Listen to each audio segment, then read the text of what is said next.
सोचिए, एक आदमी अपनी पत्नी का मर्डर करके उसे किचन की दीवार में चिनवा देता है।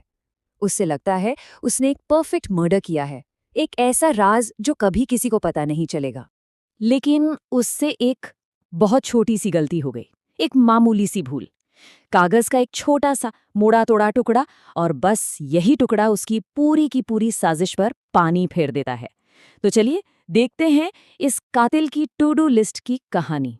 तो ये कहानी शुरू होती है भारत के सूरत शहर से। यहाँ रहती थी शिल्पा साल्वी, एक कामयाब और जानी मानी डाइटिशियन। और फिर एक दिन वो अचानक अपनी ही घर से लापता हो जाती हैं। उनका पति विशाल भागा भागा पुलिस के पास पहुंचता है। वो बहुत घबराया हुआ दिखता है और कहता है कि उसकी पत्नी कहीं मिल नहीं रही है। पुलिस के सामने विशाल एक टूटे हुए परेशान पति की एकदम परफेक्ट एक्टिंग करता है। वो बताता है कि उनकी जिंदगी कितनी अच्छी चल रही थी, सब कुछ नॉर्मल था। पुलिस ने अपनी जांच शुरू कर दी, लेकिन कुछ भी हाथ नहीं लगा। घर में कोई जोर जबरदस्ती के निशान नहीं थे, किसी ने फिरौती के लिए फोन नहीं किया, और शिल्पा का कोई दुश्मन भी नहीं था। मामला एकदम उलझा हुआ था।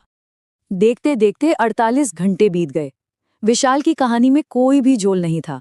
वो हर सवाल का जवाब बड़े आराम से दे रहा था। लेकिन जांच करने वाले अधिकारियों को उसके चेहरे पर जो शांति थी वो खटक रही थी। उनके मन में एक शक पैदा हो रहा था, एक बहुत ही डरावना शक। भला कोई पति जिसकी पत्नी गायब हो, वो इतना शांत कैसे रह सकता है? बस यही एक सवाल पुलिस को वापस उसी घर में ले गया जहां से ये पूरा मामला शुरू हुआ था। एक ऐसी जगह जहां एक ऐसा भयानक सच छुपा था जिसकी किसी ने कल्पना भी नहीं की थी। अब जब कोई और सुराग नहीं मिल रहा था, तो पुलिस ने फैसला किया कि वो घर की एक बार फिर से और इस बार बहुत बारीकी से तलाशी लेंगे। और इस बार वो कोई भी चीज छोड़ने वाले नहीं थे। जैसे ही वो लोग किचन में घुसे, एक बहुत ही अजीब सड़ी हुई सी बदबू ने उनका ध्यान खींचा। और ये बदबू आ रही थी किचन में बने एक नए सीमेंट के प्लेटफॉर्म से, जो किचन के बाकी डिजाइन से बिल्कुल भी मैच नहीं कर रहा था। अब पुलिस का शक और भी गहरा हो गया। भाई, किचन में ये नया नया सीमेंट का स्लैब क्या कर रहा है? उन्होंने बिल्कुल भी देर नहीं की, हथौड़े मंगवाए और उस अजीब से प्लेटफॉर्म को तोड़ना शुरू कर दिया। सीमेंट और मलबे के नीचे जो मिला, उसे देखकर वहां मौजूद हर किसी के होश उड़ गए। वो शिल्पा की लाश थी। अब ये तो पता चल गया था कि क्या हुआ है, पर असली सवाल था कि ये किसने किया। विशाल को फौरन गिरफ्तार कर लिया गया, लेकिन पूछताछ में वो एकदम चुप था, जैसे कोई पत्थर हो। उसने हर इल्जाम से साफ साफ इनकार कर दिया। अब देखिए, न तो वो जुर्म कबूल कर रहा था और न ही मर्डर का हथियार मिला था। ऐसे में पुलिस का केस बहुत ज्यादा कमजोर पड़ रहा था। लेकिन फिर कुछ ऐसा हुआ जिसकी किसी ने उम्मीद भी नहीं की थी। घर की आखिरी फोरेंसिक जांच चल रही थी, तभी एक ऑफिसर की नजर फर्श की एक दरार में फंसे कागज के एक छोटे से मुड़े हुए टुकड़े पर पड़ी। जब उस कागज को खोला गया तो यकीन मानिए, पुलिस के पैरों तले जमीन खिसक गई। वो कोई मामूली नोट नहीं था, वो एक टू डू लिस्ट थी, और वो भी एक मर्डर को अंजाम देने की पूरी चेकलिस्ट।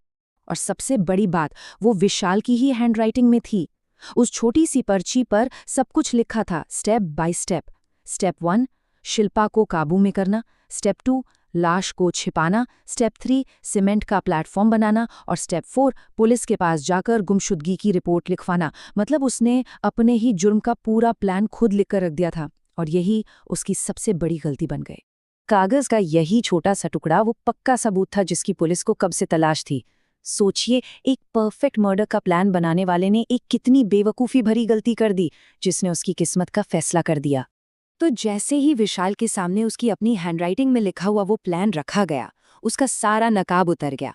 वो दुखी पति का ड्रामा सब खत्म, और उस शातिर कातिल ने अपना घिनौना जुर्म कबूल कर लिया। पर सवाल ये है कि उसने ऐसा किया क्यों? मकसद था जलन। विशाल अपनी पत्नी की कामयाबी से जलता था। वो खुद बेरोजगार था और इसी वजह से दोनों में झगड़े बहुत बढ़ गए थे। तो उसने इस रिश्ते और अपनी इस नाकामी से पीछा छुड़ाने के लिए ये खौफनाक प्लान बना डाला। सिर्फ एक मुड़ा तोड़ा कागज का टुकड़ा, बस इतना ही काफी था एक परफेक्ट मर्डर की पूरी पोल खोलने के लिए।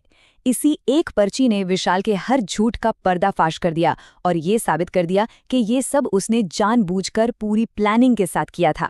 ये केस हमें सोचने पर मजबूर करता है ना? कि आखिर कैसे एक कातिल इतनी मिटिक्युलस प्लानिंग करता है और फिर अपनी ही प्लानिंग को लिखकर खुद ही अपनी तबाही का सबसे बड़ा सबूत छोड़ जाता है। ये कहानी इस बात का सबूत है कि कभी-कभी आपका सबसे शातिर प्लान ही आपकी सबसे बड़ी और आखिरी गलती बन जाता है।